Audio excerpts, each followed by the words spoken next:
Dave and Ms Brooke. We're back again. I know it's been a while. We've been all over the place, truck problems. Got some things worked on last week in Springfield. We're back on the road right now.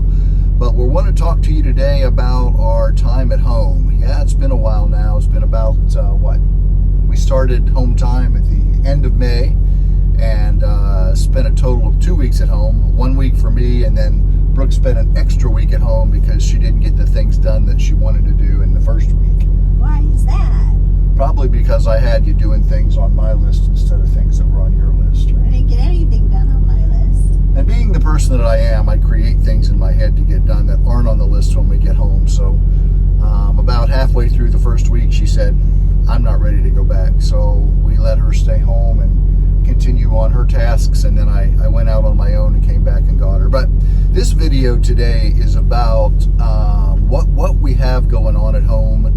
We get lots of comments from people. You know, we have a homestead, and our 5-year plan is to stay on the road for about 5 years, do real well out here, put most of that money away, and then along the way, we're developing our homestead. We have a 2.5 acre piece of property in north central Florida that we hope to retire on and be as self-sufficient and self-sustaining as we can. And to that end, we work on things all the time to get us ready for that. And we like to share those things with you because we feel like the things that we do at home are things that any of you can do, and it might be smart to do as far as, you know, having some extra food at home, have some stuff put back in your own lives in the best way that you can. Be as prepared as you can in the event that one day you might not be able to buy groceries, or they might be so expensive that you couldn't afford them. I do it though, just also because I just want to eat healthy. Oh yeah, that's Brooke's main motivation. Being out here on the road is really tough because she's about decided that nearly everything they sell at the truck stops and most things at the grocery store are just plain not healthy and not good for us. They're just like oversized vending machines. Yeah, and I'm starting to see that too.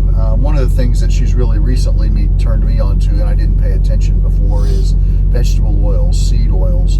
You know, we've all been brought along over the years that vegetable oil is healthy for us, but the truth is it's not. If it comes from a seed, it's actually a product at the turn of the century they used to throw it away. And then all of a sudden, the big food manufacturers figured out that they could take, I think, Use cottonseed oil and turn it into food oil. So it used to be just thrown out. They saw no need for it or use for it, but they were able to prepare it in some way, synthesize it, sterilize it, whatever, cook it down. And so that was the first vegetable oil that started making its way onto our tables and into our homes. And then, you know, through advertising and big media, they over the years have turned us on to the idea that vegetable oil is good for us, and it's in fact is not. It's actually causing a lot of diseases that we have absolutely that we didn't have before we started using vegetable oil. Obesity, type 2 diabetes, metabolic disorder. If you don't know what that is, you might want to look it up. But those three things specifically come from just the over abuse of vegetable oil, which is in virtually everything that we eat. Everything, soybean oil, canola oil, vegetable oils, all of those are really bad for you, and they're in everything. Now, I'm not beyond having a good burger. I eat far too much fast food, but I do have to take abuse for it every time I do. So she's helping to train me to be better at that, and she's really pretty good with it. She tries to buy healthy and to fix healthy meals for us, and I'll share some of those with you in the video. But back to the topic of what today is about. I wanted to talk to you about my first week at home and then Brooke's follow-on week. We actually got a lot of things done. We always try to have a list when we go home so we're productive. We don't just lay up and relax. We want to be in a different place when we go home, when we leave, than when we came home. I guess the first day after we got home, we want to really make good use of that freeze dry machine that we invested in. It was a big investment, cost us a lot of money, but by freeze drying food, we're able to make shelf stable food last up to 30 years. If you freeze dry food and you put it in Mylar bags, take all the oxygen out of it, 5, 10, 15, 20 years from now, when you open those packages up and add some water to it, it's just like it was before. All you have to do is... But it's also, we would like to use that freeze-dried food to travel with on the truck. Because Absolutely. it'd be easier to travel with freeze-dried hamburger or freeze-dried milk or freeze-dried eggs. Right. It's lightweight, and of course it'll be sustainable here on the truck without going bad or using the refrigerator. That's right. And so prior to this trip, we had done some experimentation with eggs, which we have an overabundance of eggs with, 10 or 12 or 15 chickens. We just have more eggs than we know what to do with. So we freeze dry a bunch of that. We also freeze dried a bunch of milk. We drink raw milk. We have a local source there at home, and I think we're both milk addicts. Every time Brooke goes to the farmer's market, she brings back more raw milk. It's not in the cream, and we like the kefir, which is also very good for us. But those products are not inexpensive. Eventually, when we get home, we'd like to figure out a way to have a dairy cow, to have our own milk, and to maybe make some cheese and cream and kefir. Or beg our neighbors for their milk. Right. We don't feel like we have quite enough land to support a cow, but the other things we do. So the first thing that we did was we stopped at a local source, a great local market that has fresh meat, and we bought a bunch of ground beef, 90-10, and ground pork. I think I got a total of 15 pounds. I got 9 pounds of the ground beef and 6 pounds of the ground pork, because you can put 3 pounds of meat on one of the trays of our freeze dryer, and we have 5 trays. So we were able to freeze dry 15 pounds of meat, 9 pounds of ground meat and 6 pounds of pork, and packaged it all, put it in the Mylar bags, put the oxygen absorbers in. So that stuff is put up. We'll probably try some when we go home just to see how it is on our next trip. It, but I didn't bring any out with me this trip. Right, we weren't quite there. We were just so busy and getting everything done that we got it made, we got it put up. So we'll start to get a plan to bring some of that out on our next trip. And so I put a picture in of that so you can see what it looks like when it's freeze dried. It's very odd. It looks exactly like it does after it's cooked, still with liquid in it. But the freeze drying process takes all of the moisture out. It's crumbly, like, I don't know, like, have you ever eaten those wafer cookies? It's like astronaut ice cream. Astronaut ice cream, if you've ever had that. It's completely dry and crumbly, airy. But if you put it in your mouth and chew it up, it tastes like, and has all the nutrients that it did before the freeze drying process. So you just added some water back into it, and we cooked it ahead of time. You can either freeze dry it raw or cooked. It's better than dehydrating because it keeps more of the nutrients. Yes, in. much more, and the shelf life. Even with dehydrated food, it wouldn't last nearly as long as if it's freeze dried. So that stuff's put up. Then the next day we went to the farmer's market, and that's always a scary proposition for me because I never know what the damage is going to be. Brooke loves to go to the farmer's market. She likes to buy artisan cheeses, and she likes to buy bread that we usually don't eat because it gets hard, and we end up throwing it away before we eat it. But she bought a bunch of bread, and then we found out that green beans were absolutely in season. We found the long, thin beans. They're an Italian bean called Roma beans. Very tasty, very flavorful. And we bought, I think, half a bushel that day. That's all he had. Brought them home, cut them, cleaned them, washed them, and Brooke canned them. And we got... Which was not on the list of things. That's the first thing that wasn't on the list. So she spent a lot of time canning. And that was my first time ever canning beans. Right. Actually, my first time ever canning, because I've water bathed before, but I have not canned before. So that was a new experience for me. And I think you did well. I think you were happy with how they came out, right? Everything popped, everything stayed. It was just as it should be. So we got many quarts of green beans, and they're put up and ready to go. Again, those can be freeze dried, and we may freeze dry some in the future so that we can bring them on the truck with us. They'll pack a lot easier. There won't be a lot of weight. We just add water and go. Since we're not home, when I go to the farmer's market and we find a deal on something like that, like on the Roma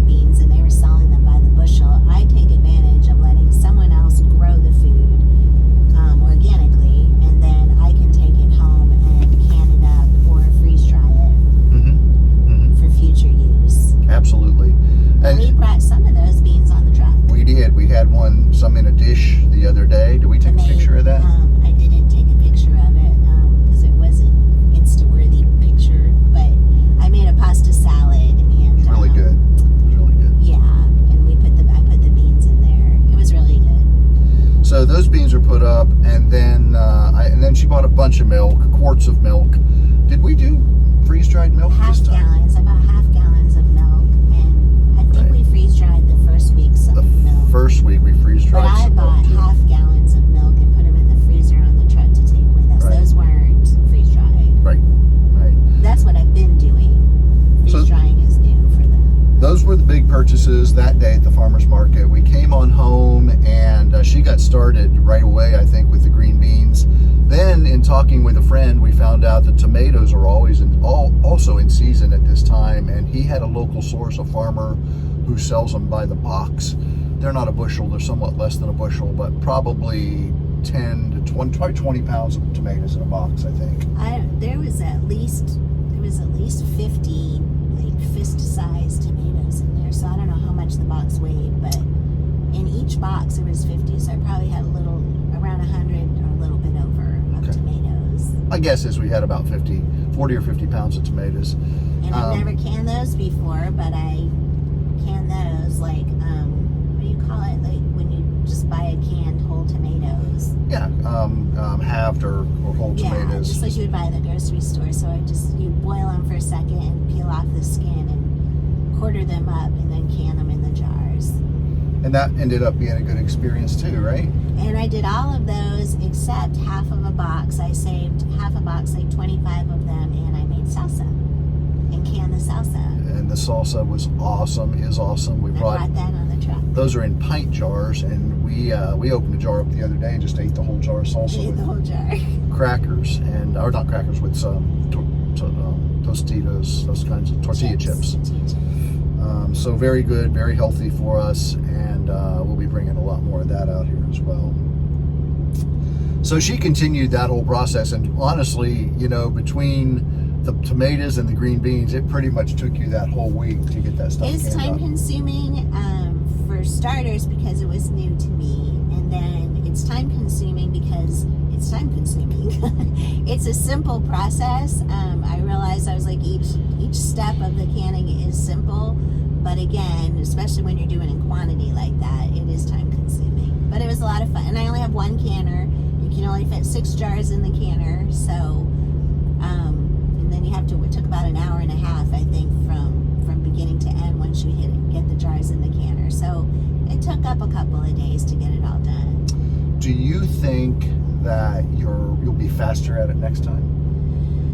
I think I'll be a little faster because I know the process, but I almost want to get a second canner. Right, that would speed things along, wouldn't it? Faster, yeah. They have bigger canners, I have learned, where you can fit I think 16 or 19 jars in, but I don't have anywhere to put that. Like I don't have a burner oven or I'm in a stove to put that on, so I would think I would. I'm interested in investing in a second canner, so at least I can do like a dozen jars at once. Awesome.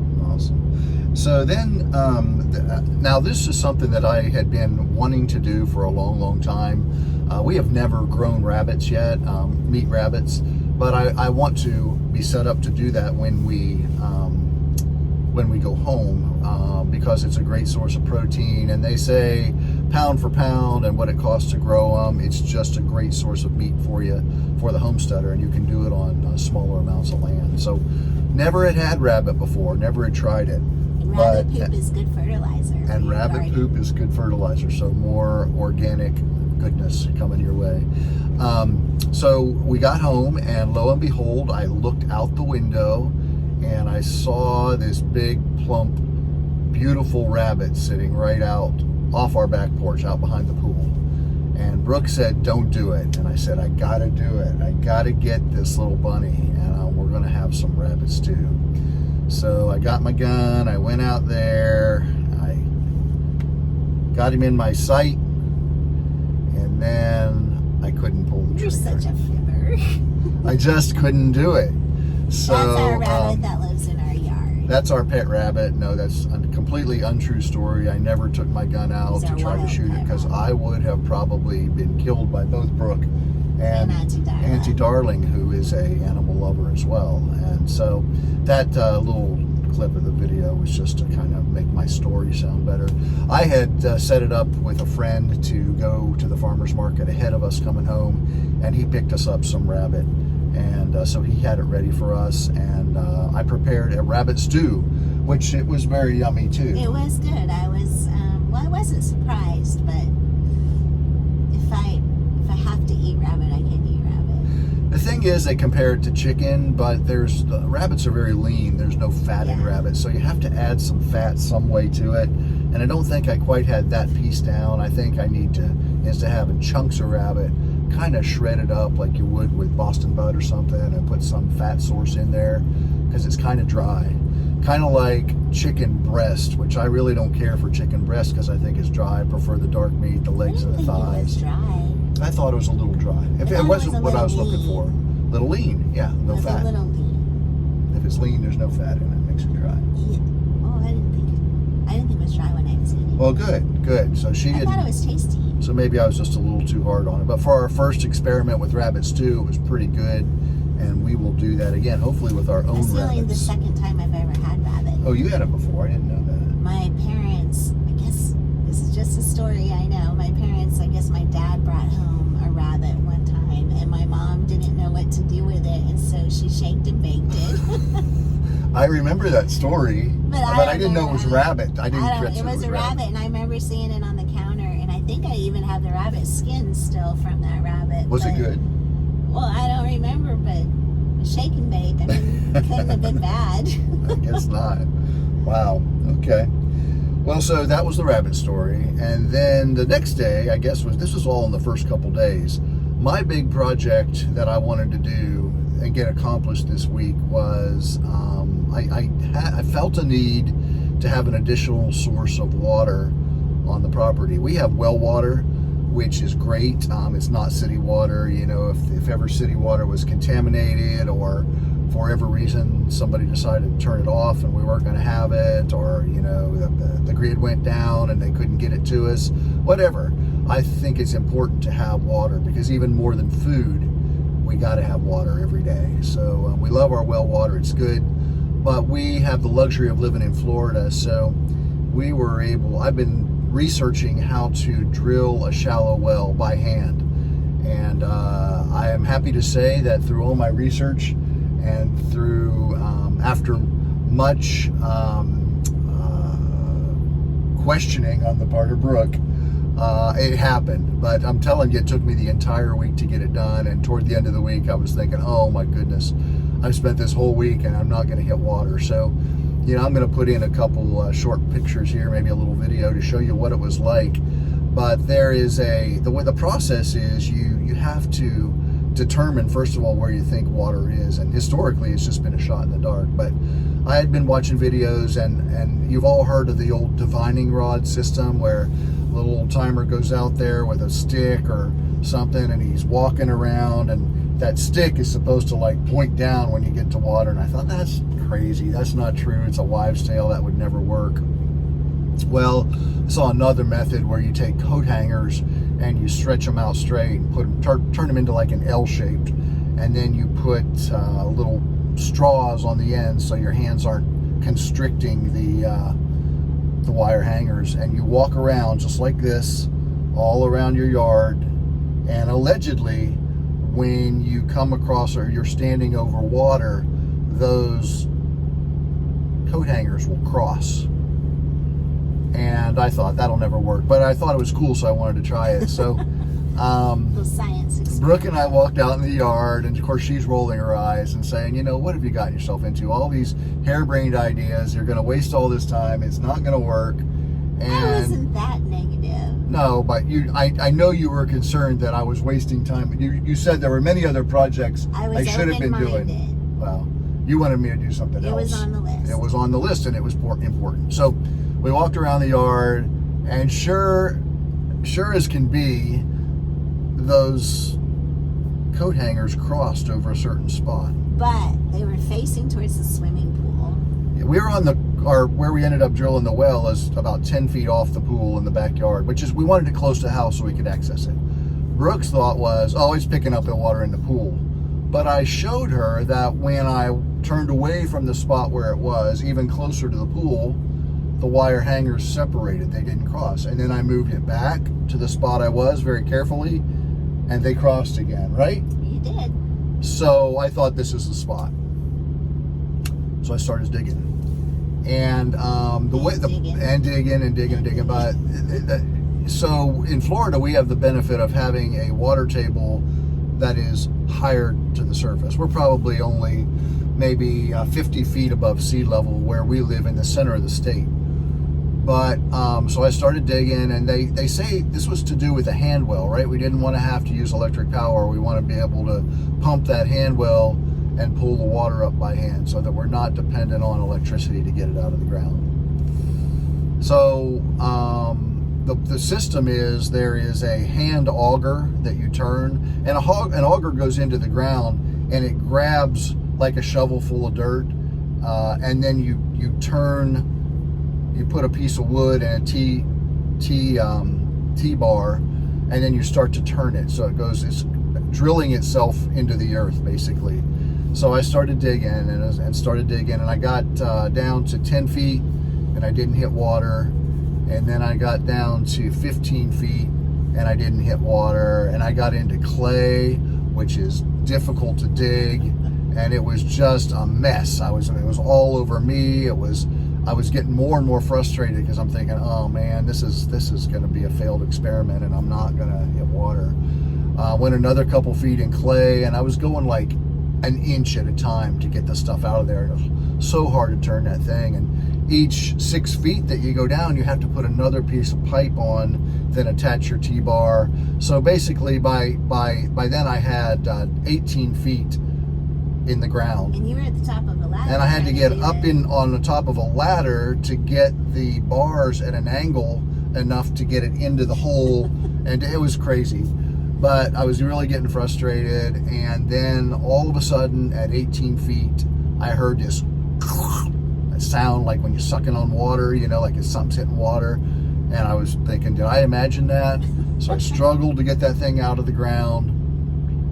And got it out, and that last clump of clay was wet. There was water in it. So I still wasn't convinced that I'd hit enough water for a well. So I went a couple more, probably not 6 or 8 inches more, and then pulled it up, and I shined my light down in there, and I could see water in there. So I hit water at 18 feet.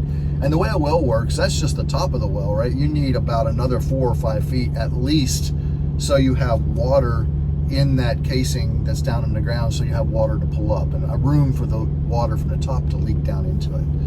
So I did. I pulled it up, got the PVC in the ground, had to connect about 18 feet of PVC plus another 4 feet to stick out of the ground, and got some stone around it, and then put another 1-inch PVC, which is actually what the water comes in, with a foot valve at the bottom, which allows the water to come into to be drawn up, but it doesn't leak it back out. So once you pull that water up with a hand pump, when you stop, it won't all leak out the bottom. That water stays in the pole. So it worked, and I'm happy to say that we now have an additional source of water at the home that's not over on electricity.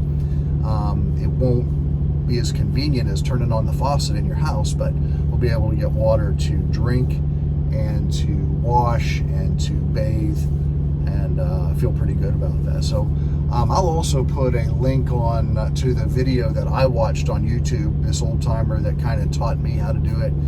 If you want to try it at home, I'd love to hear about it if you were able to do it as well.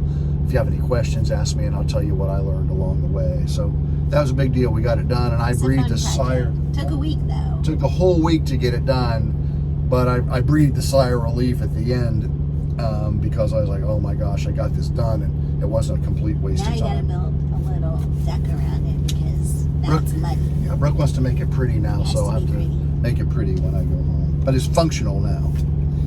All right, so again, talked about tomatoes, the green beans, the salsa. I also ate a few of those tomatoes just on tomato sandwiches because I love them. And how do we make a tomato sandwich in the South? I don't know. What are you trying to say? You know how to make a tomato sandwich. You slice a tomato up. You get white bread. Put mayo on there. You put salt and pepper on there. Slap that tomato on and put your other piece of bread on, and there you go. That's a tomato sandwich. And I ate probably 6 or 8 tomato sandwiches. You like your tomato sandwiches? Eat them two at a Especially when time. they're straight from the garden. Absolutely. So give it a shot. Try Doesn't it. get much better than that. Doesn't get better than that. Of course, we had a ton of eggs. We always have tons of eggs. We have, well, our numbers of chickens are going down. We lost another chicken, right?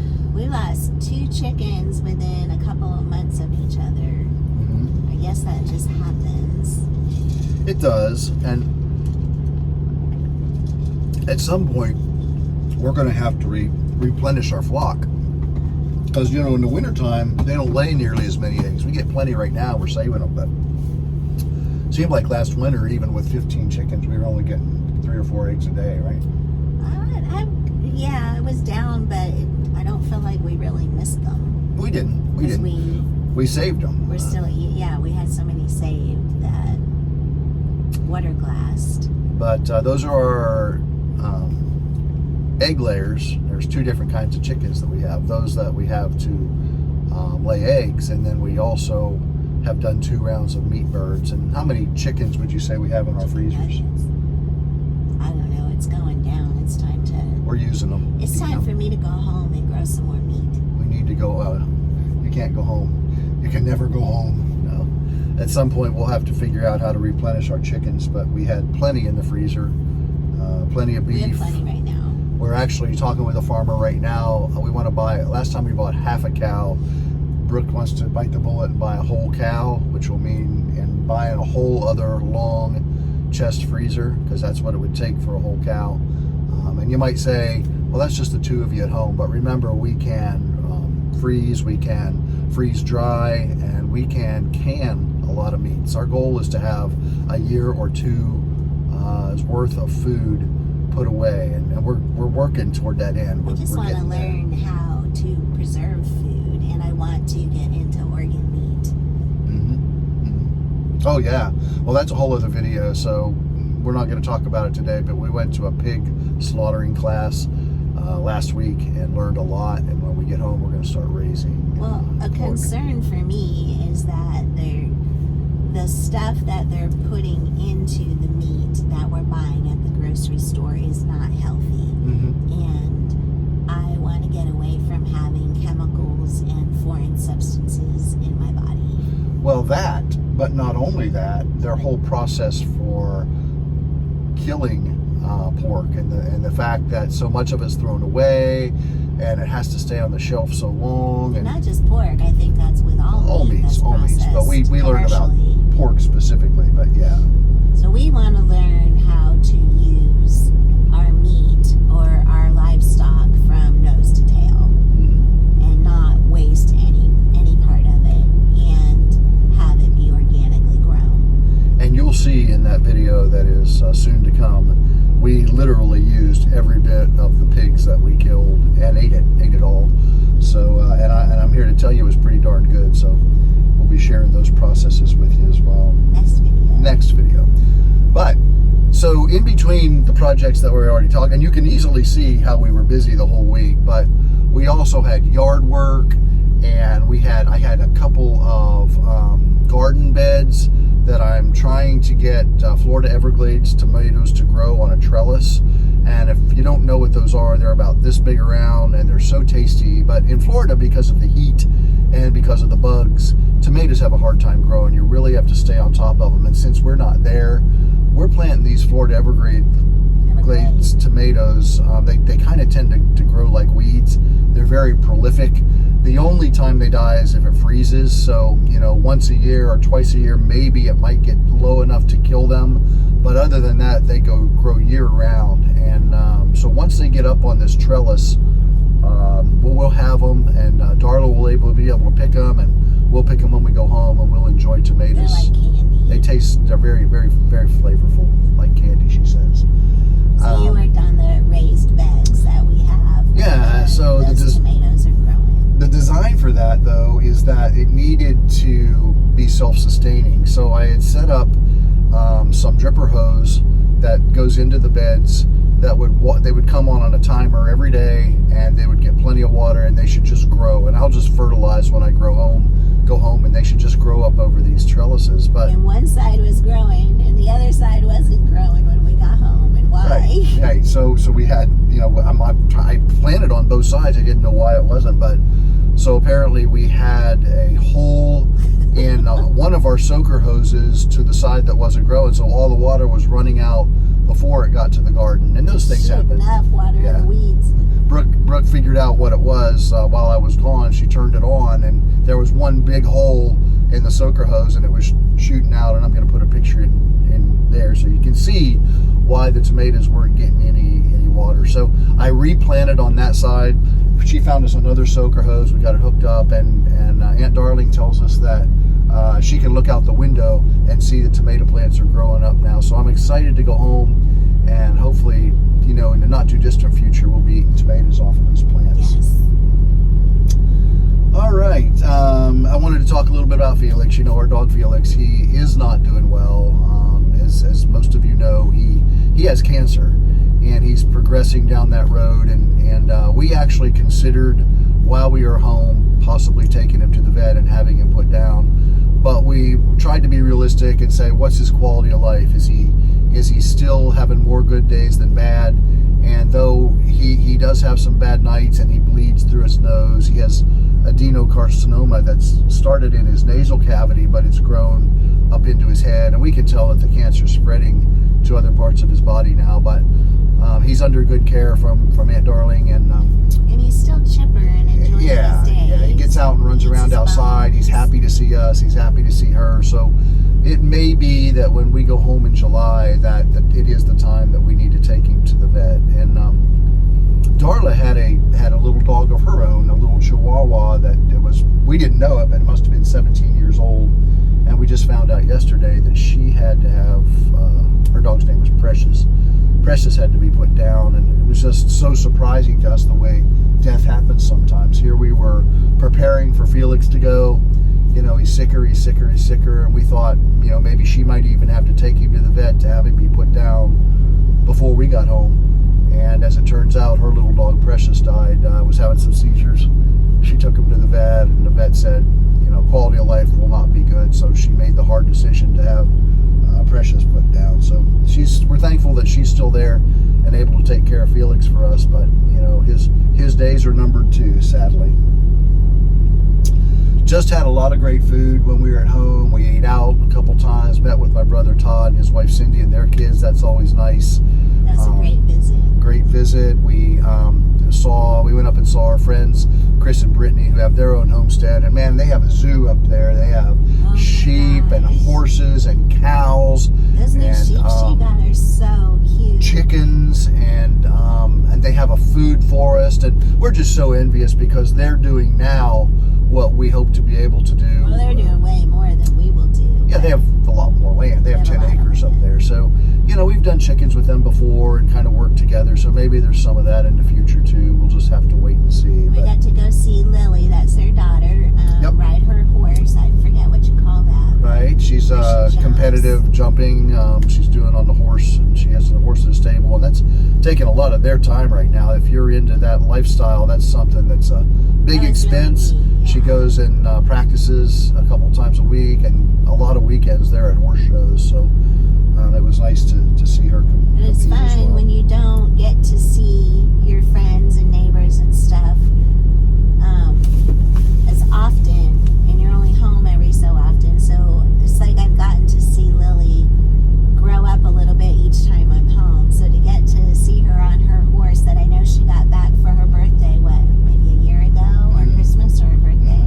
But anyway, now to get to see her on that horse and all dressed up in her gear and jump on the horse, it was really neat. Good deal. So good friends. We'll see them again on our next trip. You get to see those kids grow up like in spurts, and gosh, it happens fast. See the difference when you go home. Even our nephews that we went out and had dinner with your brother and Cindy.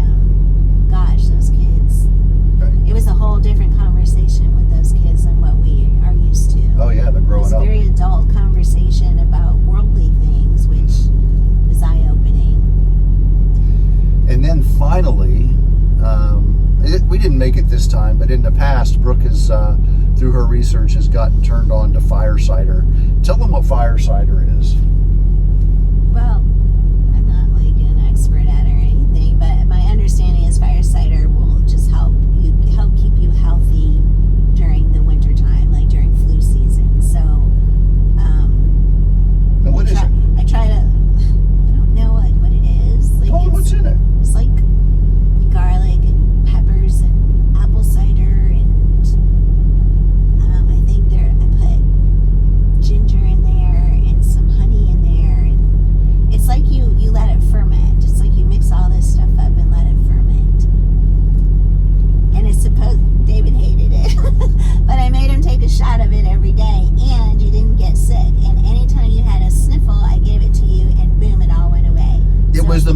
disgusting thing ever. I would rather be sick than drink that stuff. I told her I was going to throw up every time she made me drink it. I'm not doing it That was anymore. the first time I ever tried to ferment something, and I fermented it here on the truck. I made it at home and then brought it on the truck in a big glass jar, and it fermented for a couple weeks on the truck, and then you mix a little honey in with it when it's done, and you had to keep lifting the lid because when you ferment something, it like gets gassy in there, so you had to keep like burping it. First of all, it has vinegar in it. And vinegar is the most disgusting smelling thing in the world. I can't stand, I'd rather smell dog poop than smell vinegar. You're such a baby. And I had to drink that stuff, and literally I thought I was going to hurl. A shot. It was disgusting. It was the most disgusting thing ever. So But he find did it every something day, that's and he good didn't for get me sick. that tastes good, and I'll be happy to take And we'll it. do it again next year. That was my first I'm never drinking that again, ever. Truck steading. Truck steading. Yeah, I was truck steading instead of, because I wasn't homesteading, so I was truck steading, and I fermented. My very first project Well, anyway. was fire cider. And I can put like a little recipe up. Like a link to the little, or I can put a picture up. Yeah, if you want that, she'll give you a link to it. Feel free if you want to be grossed But I out. think it's like something you do for the fall and winter. Like you make it in the fall, so you have it through flu season. And I wanted something because we're out and about, and the flu season was running rampant, and we're in and out around strangers and stores and outside in the cold, doing things around the truck. It was a good idea, and it worked. Okay. All right, so it's getting close to time for us to leave, and we've probably been on here long enough, but just wanted you to know what home time was like for us, and what it's pretty much like every time we go home. We do have a nice pool. I think I jumped in it once, but we also had our hot tub fixed. The heater had gone out on it, so we got that fixed, so But I of was course, able they to get fixed in it there. after, right when we left. Yeah, and then did you get in the pool at all? I got in the pool twice. Brooke got in the pool twice, so we want to enjoy that more in our retirement, but right now we're just too busy. I think I to do spent it. most of my time in the kitchen doing the canning. Right, you did. So that's all we have. We're back on the road. We've been struggling because of our time off, because of some repairs that we've had done on the truck. It just seems like we haven't gotten back into the groove of getting those good loads and the team loads, and we will though. I think we're just starting to feel that slow down a little bit. Yeah, we were able to avoid a lot of it because being a team, we probably get different kinds of loads. We had a lot of team loads that maybe the rates were still pretty good on. And, you know, the way we ran and the lanes that we were in, and having a team, all of our money goes into one account. So it wasn't as hard for us maybe as it has been on some solo drivers. And I talked to a lot of solo drivers who are just like, you know, they really are struggling just to pay their bills, or have been for the last couple months. So I feel for you. And we certainly have not put the money into our account that we were at this time last year. But there are starting to be some signs that things are turning around. So But we took a little time off, more than usual, and then we had a little bit of truck trouble. Things that had to get repaired, like we needed a new tire because there was a puncture in our brand new tire. yeah, we put two new drives on. Next time back into the terminal, there was a cut in one. It wasn't a hole. If there was a Down to the hole, middle. they'd have been able to plug it, but because it was kind of like a slice, they had to replace the tire. So that's what the tire fund's for. We expect it. Those things happen. But we need to get back after it. We need to start seeing that steady growth in our savings account to make it worth to be out here. You know, if you're not making money out here, then you have to question, should we really be out here? But I'm confident that we'll be back at it, and we'll be back in the money here in a few weeks. So that's really all we have. You have anything else you want to add? No, I'm excited for our next video to talk about what we did. Oh, yeah. Another fun video coming your way. We'll try to do that in the next day or two. No promises. I always say I'll get it out, and then life happens. But that's really all we have for now. I wanted to thank you all for taking the time to join us today. This is Captain Dave and Ms Brooke. Oh, you didn't tell them about the people we just interviewed, and they just got their new truck. Yes. Naomi and Craig. Naomi and Chris, if you watch our Naomi and Craig, if you watch our last video, We just we interviewed to them in Springfield and got a video from them yesterday. They got, I believe, a 2022 Peterbilt, purple in color. Purple Peterbilt. If you see 'em out there. You can't complain about the color. If it's apparently it's got some low miles on it if it's 2022, and they are taking their first load today. So just starting their adventure, and Craig is training Naomi, so they're following the same path that we took. Yeah. It seems like a long time ago. It really wasn't that we rolled out of Springfield on our first load. So if you're watching the video, guys, hey, congratulations. Couldn't be happier for you. The world is your oyster. See if you can get to as many states as we did in your first year, and you'll be doing good. Hit those loads back and forth to the East Coast to West Coast. All right? Okay. All right. That it now? That's it till we can talk about the pigs. All right. Captain Dave and Ms Brooke, Simple Plan Trucking. Be safe out there.